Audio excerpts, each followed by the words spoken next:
authors. I'm Joanne Morrell, children's and young adult fiction writer and author of Short Nonfiction for Authors. Thanks for joining me for the Hybrid Author podcast, sharing interviews from industry professionals to help you forge a career as a hybrid author, both independently and traditionally publishing your books.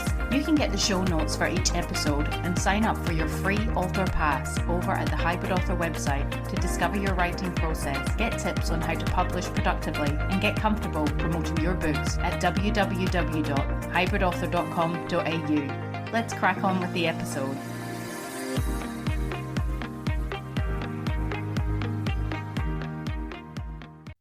Hello, authors! I hope you're all keeping well in whatever part of the world you reside and listen to the podcast in. Today's interview is with Alejandra Martinez on finding your voice, blending culture, community, and heart in contemporary fiction. And we chat her inspiration to write suburban setting, Latinx culture, Salsa in the Suburbs, and what it means for her personally, approaching writing about cultural identity in a way that feels authentic and accessible, especially for readers who may not share the same background. Family, food, and community are central themes in Salsa in the Suburb, and how these elements drive Alejandra's characters and shape the heart of her story. Alejandra's advice to writers who want to tell stories rooted in their own culture or heritage while also reaching a broad audience, and much more.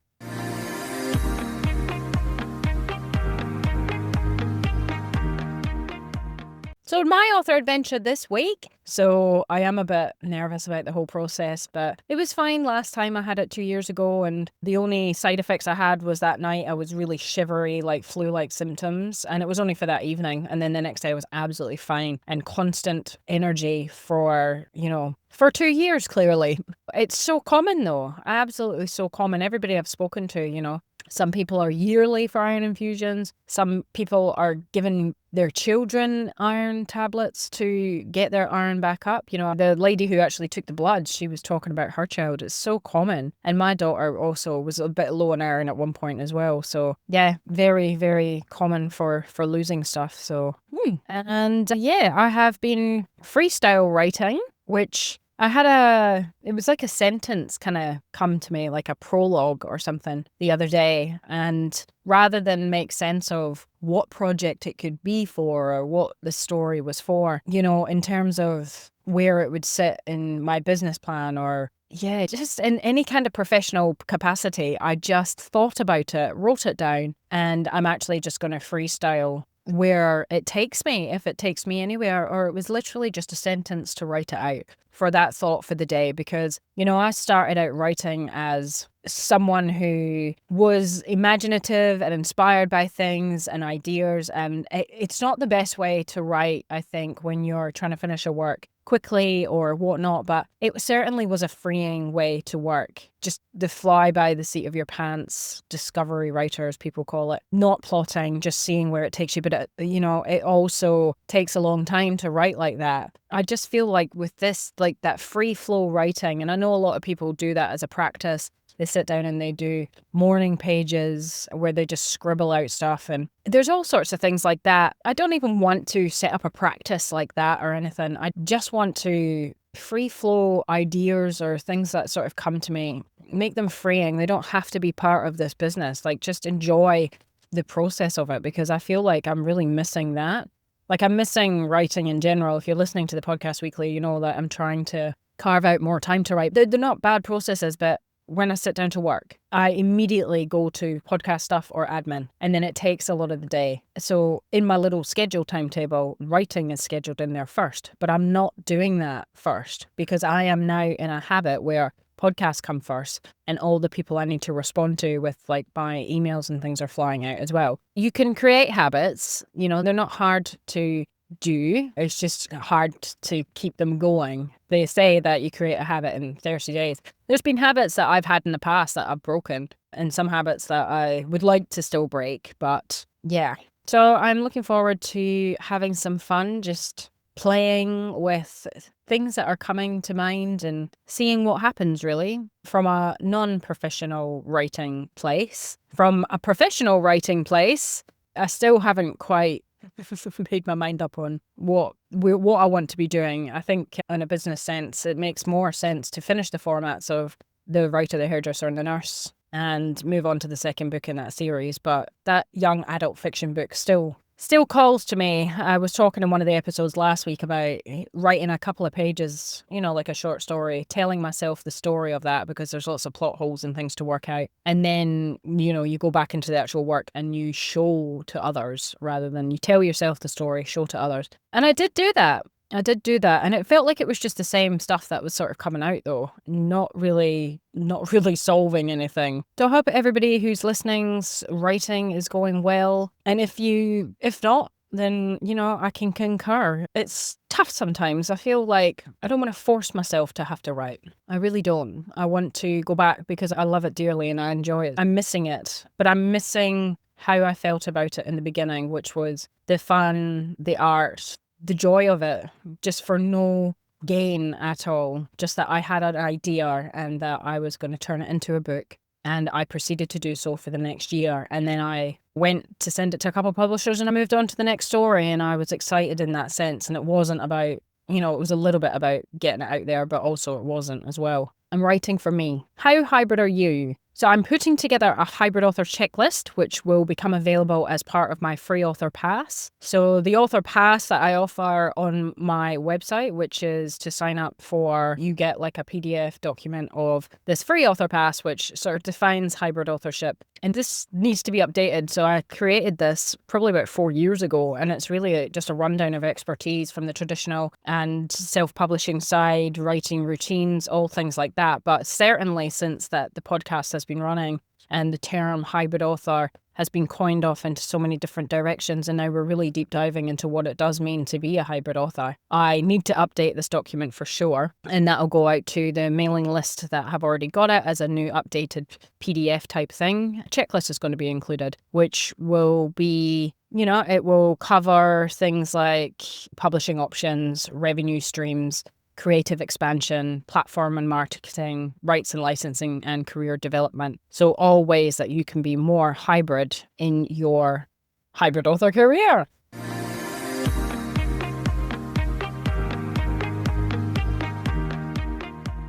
So the sponsor of this episode is Sanguine Press, my imprint of feel-good, fast-paced, emotionally charged women's contemporary fiction. The writer, the hairdresser, and the nurse intertwines the struggles and dynamics of three women's working, family, and romantic relationships, leaning on their long-time friendship to help get them through. And my short non-fiction for authors, author fears and how to overcome them. How many times have you said your writing's crap or shied away from calling yourself an author? Take comfort in knowing your author fears are valid. Other writers feel the same way you do, but are not letting fear stop them from putting themselves out there. We are all feeling the fear, but doing what we love anyway, and you can too. And freelance writing, quick tips for fast success. Starting a freelance writing business? Place yourself in the pro position before you've met with your first client. Invest 1 hour gaining 60 plus quick tips to save yourself time, money, and stress, discovering the little but important factors previously unconsidered, having never worked directly with clients before.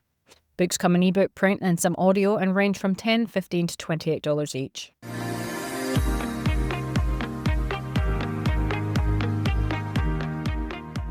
Alejandra Martinez is an Australian-Uruguayan writer based in the Blue Mountains of New South Wales. She migrated to Australia at the age of 7 with her family as a military dictatorship was about to take over the country. Her stories have been published in a range of anthologies and magazines, including Best Australian Stories, BlackInc, Girls Talk and Puentes review. She has also written short plays, one of which was performed at the Riverside Theatre in Parramatta. An extract from her debut novel, Salsa in the Suburbs, was the winner of the 2022 Newcastle Writers' Festival Fresh Ink Emerging Writer Prize. Wow! Welcome to the Hybrid Author Podcast, Alejandra. Hi, great to see you.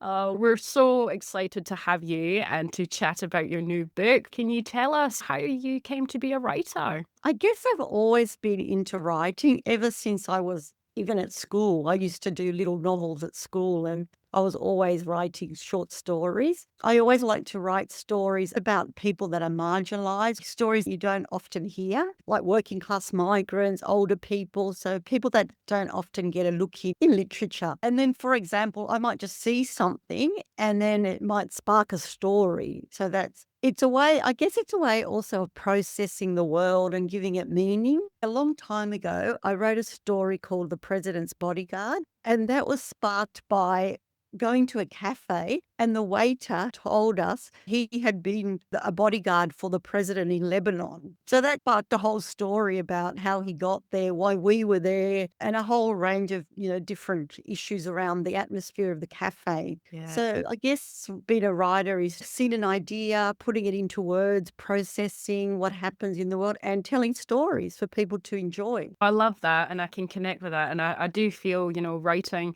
a lot of people say is quite spiritual or catharsis. Like you never know when something's going to just connect with you or spark an imagination to take you off to your own mind and different things, isn't it? It's quite special. It is. Yeah. Oh, well, that's fantastic. Well, your debut novel we're here to talk about today, so exciting, Salsa in the Suburbs, which, it's a beautiful blend of Latinx culture and suburban setting, which the title offers up.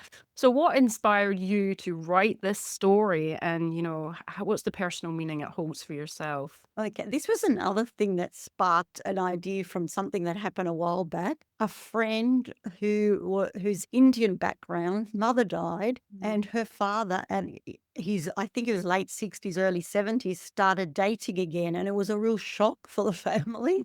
And then I wondered whether that would happen. Like when my mother died, I wondered, would my father ever do that? And definitely not. That was something he was never going to do. But I started to explore what would happen if someone in a Latin American culture like my own did start to date someone. What would it look like? What would it happen? What elements would be brought in terms of the family's reaction, the community's reaction? And what would it look like for that character, like an older migrant man? So I wanted to look at some of that. Can you tell us a bit about the story as well? Like, obviously that's definitely the themes and things like that. But that was one of the themes, definitely like throughout the story. But I also wanted to bring in other things too. Like one of the characters has a mental illness, lives with an anxiety disorder, which I myself have an anxiety disorder. And I really wanted to put that into a book as well, because that's another thing we don't often get, real authentic stories about people living with mental illness and how people function in society, because often it's not about, there's an episode and you recover. It's about managing that and how you do that and how you can live a full life and manage a mental illness at the same time. And I wanted to explore that in the novel too. And then the other thing I wanted to explore in this novel was the two sisters. One of them really clings to her culture, and the other one, it moves right away from it. right. So I wanted to look at how people respond to the heritage they've been brought up with and why we've got that. Some people really need it and identify with it, and that's who they are. And then there's other people that just do not want. They want to move away from it and find their own identity because it's almost like a burden because of the intergenerational trauma and what it all brings with it. So I just wanted to look at those two sides as well, and that's done through the two sisters, Lola and Betty. Absolutely. It sounds like that builds on the conflict as well, doesn't it? If you've got one very culturally mindset and then the other one trying to get away, I can just imagine the clashes that happen in the novel. Yeah, because one is like a hippie that lives in Mullumbimby, so totally opposite to what the Western Sydney that they've been brought up in. While the other one feels she marries someone from the same background and really wants to maintain that culture because she felt that was ripped away from her when she came to Australia. Oh my goodness. Did you do, obviously the story's extremely close to your heart. Did you do Yes. a lot of research though, in terms of like, the dating side, especially for the older generation, or what was the research like? I didn't do so much research on the dating side because I made it like it was in a newspaper. It was set in 2012, so a few years back before a lot of internet dating happened. And also because he's older, he wasn't really using a computer. It was made more in a newspaper. He's able to open up the newspaper and read it out. And when he talks to his daughter about it, he's actually quite proud that he's in the newspaper and his ad is in there. and he's quite excited when some of the women start ringing him. What kind of tone have you given it? Like, have you kept it quite light-hearted, or because it's quite strong themes, or? I think it does a bit of both. While there are themes that are quite heavy, there are moments when it is lighthearted and humorous bits as well. Mm. So it intertwines. Yeah, absolutely. And obviously you're writing, as I said, from the heart, and you've had this experience, but was there a specific way you've approached the writing to write about cultural identity that makes it feel authentic and accessible, especially for readers who don't come from that background? Is there things that you've included? And What I wanted to do, I think, is bring readers into this cultural background, especially because in Australia, there's not really a lot of books written. I don't know any actually about Latin American community and families. So at the same time as bringing readers into our background, I also wanted to have universal themes because while I think we all struggle with issues of identity at times in our life, whether it's as an adolescent or as older, or sometimes when a partner dies or separating, we look at who are we now that we don't have this in our life. I wanted to have those universal themes too around aging, identity and belonging. Like, who is our tribe? Where do we belong? I think that's actually broader than the cultural aspects, while at the same time setting it within that cultural, that cultural setting.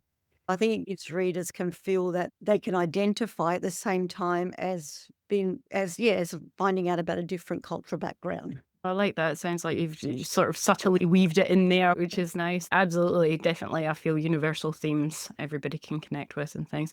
So the actual writing of the work, how long did it take you to bring the story to light? It took many years, to be honest. I started it off and then I'd send it off like I hadn't finished it. I'd send a chapter here or there somewhere, nothing really happened with it. So I'd put it away for a couple of years and then I'd pull it out again, do a bit, put it away. And then when I finally sent a section off to the Newcastle Writers Festival, the Fresh Ink Prize, and then when I won the prize, that really gave me the confidence to keep going. And it also gave me, that there is something in the story worth telling. So then I actually sat down and wrote the whole thing and spent a lot of time and became quite serious about it and wanted to finish it and get it published. Fantastic. And do you have a group of writer friends or a writers group that you send it to for critiquing? I just have friends, but I don't really have a writers group that I send it. That's something I need to find, but I haven't got that at the moment. No. Yeah, not necessarily. Everyone's different. Some people thrive in that situation, and sometimes it can be quite stifling for others to have the work critiqued by lots of people. And sometimes people can come back with different things, and you need to take it with a pinch of salt. Personal preference, possibly. Yeah. Well, I have found that in the past, different people tell you different things, and then you're like, oh, do I do this one? Do I do that? And then really you've got to just stop and think, well, what works best for me? That's it. Well, you've already mentioned some of the characters in the book, the sisters and things like that. Can you elaborate with all the things going on? What other characters are in there that shape the So heart? the main characters are Juan, who's the older man, and there's three sisters, but one of them lives in Italy. So she's sort of we just hear from her ringing, see how the family's going. And then there's the other two sisters. And the other character, but I only tell her story through how Juan sees it. Mhm. Is Frances, who's an Aboriginal woman that is the woman that Juan eventually starts dating and falls in love with. Right. And he meets her by chance walking his dog in the park. And he's really able to relate to her because they both have come from a background they've both come from where they've been poor, they've had to be survivors, they're both resilient and strong. And they both have a really optimistic and have a love of life. So they identify, I think, on those grounds. Oh, it's lovely. And I love the sort of celebration of, even though he's putting himself out there in the newspaper for dating, it seems to be just the everyday normal human connection that he seems to pick up in the end. It gives you a bit of hope of going through a divorce. It's been happening for a couple of years. Last few years, and wasn't interested in dating at all. I remember going out to a pub and seeing that there was the younger generation, which was 18 to 20-year-olds, and then there was your older, over 40s. There was a massive gap in the middle, but people were still kind of picking up the old-fashioned way. I've never done online dating or anything like that, and to be honest, I know a lot of people who have met online, but it just all seemed a bit scary, so I was happy to see that people can still meet the natural way out and about and have a conversation and get a feeling if they like someone rather than all this online stuff or Yeah. through that way. So I like that that's celebrated, and I like it's told from older generation as well. Yeah. No, I didn't want to go into the online dating stuff. There's some horror stories as well. I've got a friend who's done some online dating, and she's so funny. You have to write this down. It's absolutely hilarious. There's good and bad points. You can meet naturally Yeah. go on a bad date and have that story as well. It's not just online, isn't it? I've got a friend who's actually met her partner on online dating. They're happy together. For some, it's maybe an easier way, talking about your anxiety character. The anxiety of meeting someone face to face, online dating might take that out a bit, that you can actually just sort of have a scroll and be like, oh, they look all right or they don't. Dating is quite anxious when you don't know the person. So Yeah. And I think, and then definitely then introducing them to the family, which he was very, in the novel, he's very worried about doing that. yeah. And that takes a long time. But it's not just coping with identification. He actually, the story romances through to meeting family and going on. It does. Yes. One of his daughters, the one that lives in Mullumbimby, that's the hippie.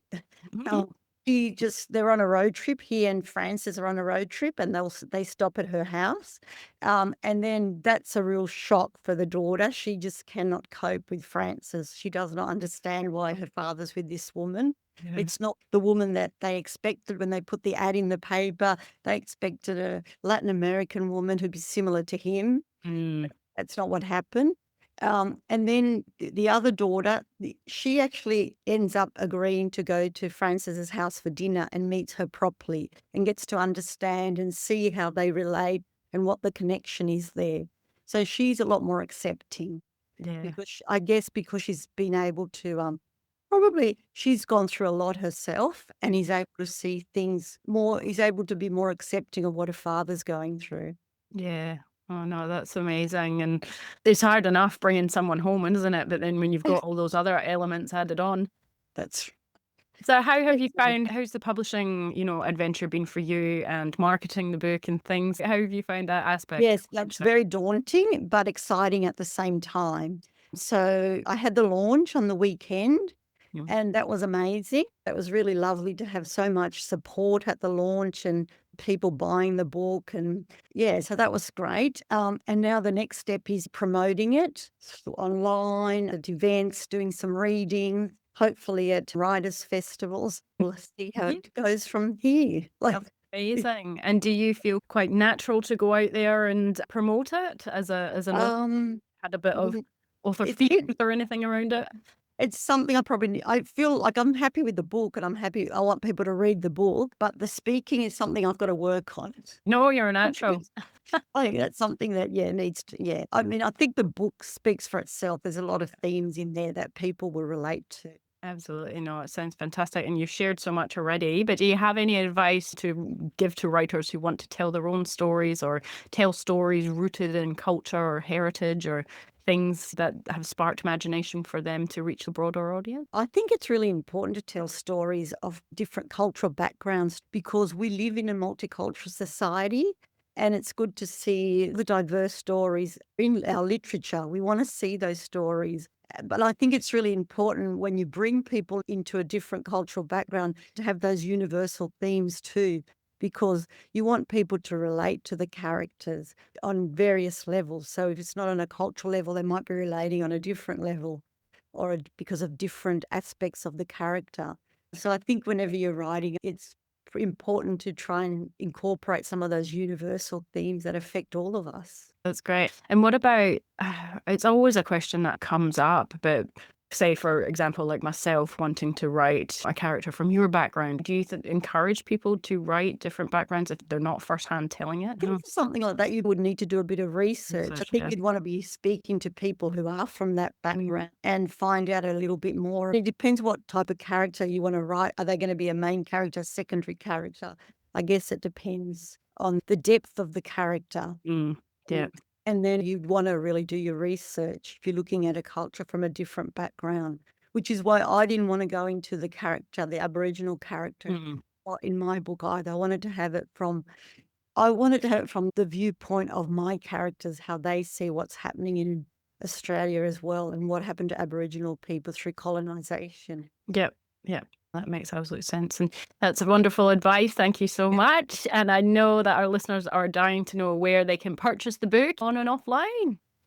You can buy it at, like most bookshops have it. You can order it online. You can go to Puncher and Watman's website and order it from Puncher and Watman, the publisher, from their website, or you can order it from your local bookshop. That's amazing. Well, thank you so much, Alejandra. You've shared some amazing insights to the book. Congratulations. It sounds fantastic. Thank you so much, Joanne. It's been lovely to talk to you. So thank you for having me on. Thanks again.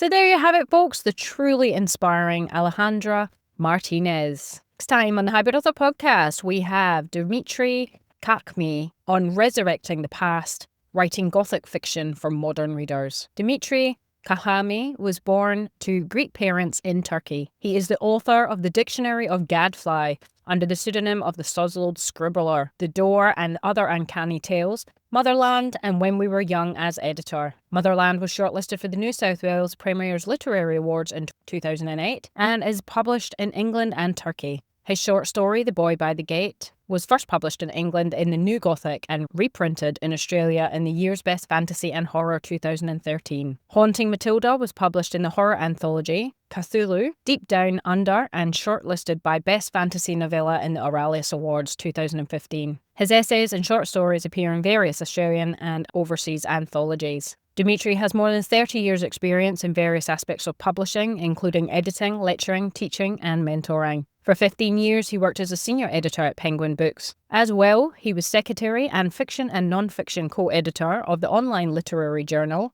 BlackInc. Dimitri's monthly column, 101 Horror Movie Nights, appears in the US-based Drunken Odyssey literary website. Dimitri Kakmi is a highly respected writer in the literary and speculative fiction fields. His forthcoming Gothic novel, The Woman in the Well, has been described by one editor as an astonishing mix of literary horror and folklore. Dimitri is currently working on the psychological crime novel The Perfect Room. He lives in Melbourne. Truly outstanding conversation with Dimitri.